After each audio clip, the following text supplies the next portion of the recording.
네, 뭐 보도 통해서 접하셨겠지만 미국의 부채 한도 협상은 우리 예견대로 정치 쇼를 극적으로는 못했는데 일단은 뭐 흥행도 좀 부진했고 어찌됐건 타결했다고 보도는 나오고 있습니다. 이제 하원에 가서 표결에 붙여질 텐데 뭐 특별한 이변이 없는 한 아마 통과가 되지 않을까 싶은데 그러면 이제 공은 페드 미국 연방준비제도로 다시 넘어가서 6월 FOMC를 들여다봐야 되겠습니다. 자, 이 분석을 해주시기 위해서 현대차증권 리서치센터 채권 전략 커버하고 있는 오창섭 애널리스트가 함께합니다. 어서 오세요. 안녕하십니까. 네.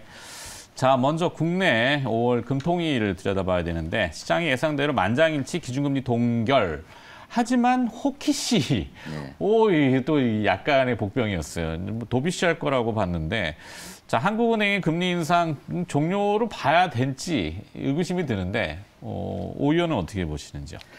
우선은 이제 그 5월 금통위에서 그 만장일치 우선은 금리 동결을 했는데요. 근데 추가 금리 인상 가능성 계속 열어놨습니다. 그러게요. 그래서 통화정책 결정문에서도 계속 이제 나오는 이제 그 문구가 뭐냐면 경제 여건을 계속 살펴보면서 추가 금리 인상 여부를 판단하겠다는 문구가 계속 들어가고 있거든요. 그래서 뭐 이게 추가 금리 인상을 결국은 뭐 시사한 게 아니냐 뭐 이런 논란도 있었고 이창용 총재가 결국은 이제 5월 금통위 때 추가 금리 인상을 아직 안 할 거다라고 아예 단정 짓지 말라고 얘기하면서 굉장히 이제 좀 채권 금리가 많이 올랐거든요. 네. 근데 이제 우선 이제 현재 국내 이제 기준금리 수준이 3.50%인데 이제 인플레이션 이제 둔화를 감안하면 이제 아직까지는 물가 상승률이 이제 그 한국은행 이제 기준금리보다 높기 때문에 실질 금리가 마이너스 상황. 그렇지만 이제 물가가 굉장히 좀 가파르게 지금 떨어지고 있기 때문에 결국은 이제 실질 금리도 플러스가 되는 상황입니다. 거기에다가 올해 성장률이 결국 이번에 성장률을 하향 조정했는데 1% 중반을 사실 올해 하회하거든요. 네. 이런 상황에서는 사실 추가적인 금리 인상이 사실 부담이다. 그래서 실질적으로는 추가 금리 인상 어렵다라고 보고 있습니다. 그렇죠. 사실 금통위는 예상대로 동결을 했는데 터미널 레이트라고 하는 최종 금리는 3.75 정도를 뉘앙스를 주면서 시장에서는 자꾸 하반기 금리 인하를 자꾸 프라이싱 하시려고 하잖아요. 네. 그러니까 한국은행에서는 왜 저러지? 왜 저렇게 앞서 나가지라고 채권 시장에다가 이제 경고 아닌 약간 그런 텐션을 준 것 같은데 모르겠어요. 일단 4월에 미리 언급한 성장률 전망치, 경제 성장률 전망치를 수정 또 했죠. 네. 어떻게 낮췄던가요? 우선은 이제 작년부터 이게 계속 성장률 전망치가 하향 조정되고 있는데요. 이번에도 연속적으로 좀 하향이 됐습니다. 특히 이제 올해 성장률 전망치가 1.6에서 1.4까지 내려갔거든요. 그리고 근데 이제 물가 전망치는 사실상 이제 3.5로 그냥 유지를 했거든요. 뭐 이러다 보니까 성장률 전망치가 결국 하향되면은 이게 굉장히 좀 안 좋은 거 아니냐라는 우선은 좀 기대를 했는데 우선 배경은 이렇습니다. 우선 이제 뭐 우리나라에서 지금 이제 가장 이제 수출 쪽이 안 좋은데 그 부분에 이제 두 가지 부분이 한 가지가 이제 반도체 수출이 굉장히 안 좋다라는 거. 두 번째로 이제 중국 부분의 어떤 수출 부분이 지금 계속 안 좋거든요. 이러한 부분들이 지금 예상보다 지금 한국은행의 예상보다도 지금 더 안 좋다라는 부분이고요. 그래서 이러한 부분뿐만 아니라 또 하나는 이제 이창용 총재가 이번에 이제 얘기를 하면서 좀 이슈가 됐는데 중장기적으로 사실 좀 이게 성장 동력이 또 약화된다. 결국 한국은행의 잠재 성장률이 뭐 급속한 인구 고령화라든지 또 어떤 지금 뭐 신냉전 체제 같은 이런 국제정세 불안들도 사실은 또 안 좋다라고 얘기하면서 오히려 성장 부분은 또 굉장히 좀 우려를 좀 높인 상황입니다. 네. 최근에 보면 주시장은 나름의 이제 열기를 태우고 있는데 이 채권 시장은 가격은 계속 떨어지고 있고, 그러니까 채권 투자자들은 속에서 이제 곱는 거죠. 네. 반면에 이제 가격과 반대로 되는 시장 금리는 최근에 많이 올랐어요. 국내외 다. 미국 단기 금리 오르는 거 보면은 어휴야 이렇게 되는 건데. 네. 자, 최근에 채권 금리의 가파른 반등세 이유는 뭔가요?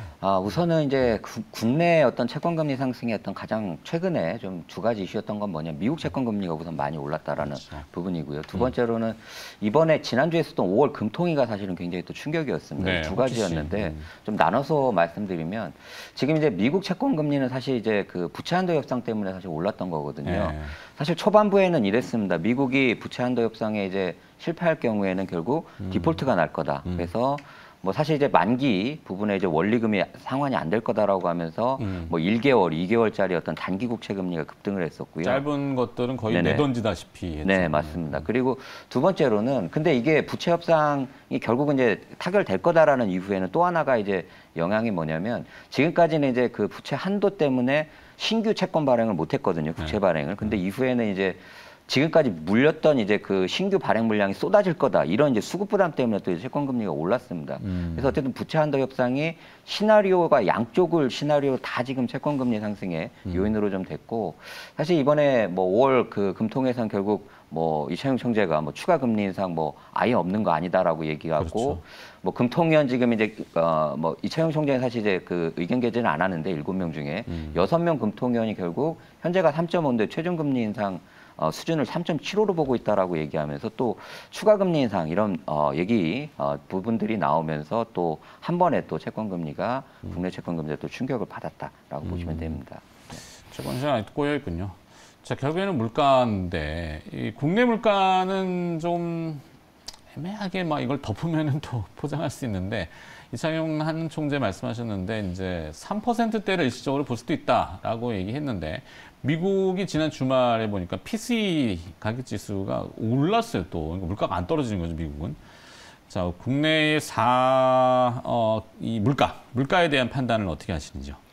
우선 이제 한국은행도 이번에 이제 물가에 대해서 이제 얘기를 했던 부분. 근데 사실 이번에는 물가 전망 자체는 그냥 유지를 했거든요. 3.5%로. 근데 두 가지를 얘기했습니다. 우선 단기적으로 올해 연말까지는 물가가 3% 수준까지 떨어지는 부분 거의 확실시 됐다.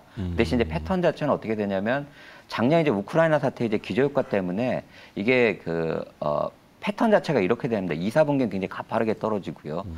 3, 4분기에 약간 이제 반등을 하게 됩니다. 그리고 그 이후에는 또 완만하게 이제 떨어지게 되는데 문제는 뭐냐면 우리나라가 지금 이번에도 전기세하고 가스 뭐 인상, 공공요금 인상이 있었듯이 이런 부분들이 물가 상승 속도를 굉장히 좀 더디게 좀 이제 둔화를 좀 더디게 만들고 있고 내년을 놓고 보더라도 사실 불확실성이 크기 때문에 이게 물가가 뭐 2% 물가 목표까지 내려간다라고 확실하게 단정질 수가 없고 오히려 불확실성이 더 높아졌다라고 했거든요.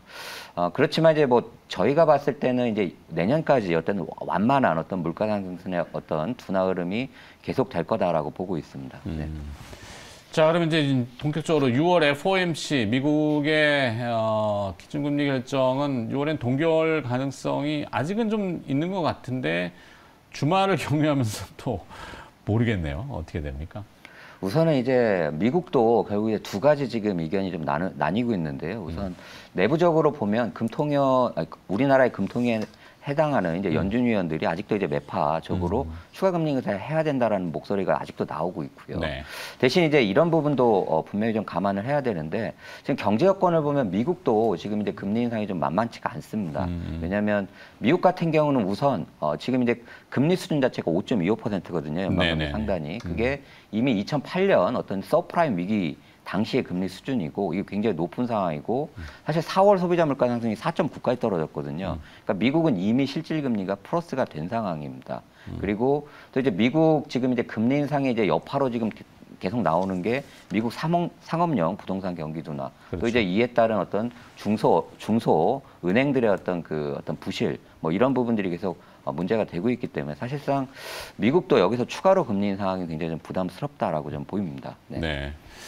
그렇죠. 미국도 부채를 늘렸는데 금리가 올라가니까 뭐 이자에 거기도 지금 골머리 않겠죠. 네. 자, 부채 한도 협상에 따른 채권 시장 영향 그리고 또 6월달 채권 투자 전략 이걸 함께 묶어서 볼까요? 우선 이제 결론적으로는 미국 이제 어떤 부채 한도 협상은 사실 이제 뭐 역사적으로 계속 타결이 됐기 때문에 이거 자체는 뭐 크게 문제가 안 된다라고 봅니다. 근데 이제 여기서 이제 그 후에 나타나는 이제 좀 문제점은 역시 신규 어떤 국채 발행이 늘어나면서 이게 일시적으로 수급적으로 굉장히 좀 악화를 시킬 수 있는 부분, 이 부분은 사실 좀 부담스러운 부분이고요. 그렇지만 이제 전체적으로 보면 미국이 결국 이제 금리 인상이 끝난다. 6월 상반기에 결국 금리 인상이 끝난다라는 부분. 또 하나는 이제 미국도 결국은 인플레이션이 계속 이제 꺾여서 둔화되고 있거든요. 네. 그러니까 결국 이제 물가 부분이 결국 계속 이제 둔화되는 국면에서는 채권 금리는 중장기적으로 하락 국면이 진행되게 됩니다. 그래서 사실 이제 6월 채권 투자 전략은 결국 이제 가장 중요한 게 중장기적 어떤 채권 투자 관점에서는 굉장히 지금 장기 국채 금리가 좀 많이 올라오면서 오히려 매력이 지금 높아졌거든요. 그래서 뭐 이런 부분 때문에 이제 중장기 어떤 관점에서 장기 국채 매수가 사실은 굉장히 좀 유효해 보인다라고 네. 좀 말씀드립니다. 그러겠네요. 네. 저는 지금 단기를 갖고 있는데 잘못 가지고 있네. 잘 들었습니다. 채권도 흥미롭습니다. 그러니까 관심이 없는 분야에서 오히려 시세들이 나올 수 있잖아요. 누구나 다 관심 가지면 시세가 없고 미국 일각에서는 한 세대만에 오는 자기채에 대한 투자 기회다라고도 얘기를 하니까 귀담아 한번 들어볼 만한 그런 내용인 것 같습니다. 자, 미국 FOMC 6월 달치를 또 한번 전망해 봤고요. 현대차증권 리서치센터 채권 전략 커버하고 있는 오창섭 애널리스트가 수고해 주셨습니다. 고맙습니다. 감사합니다.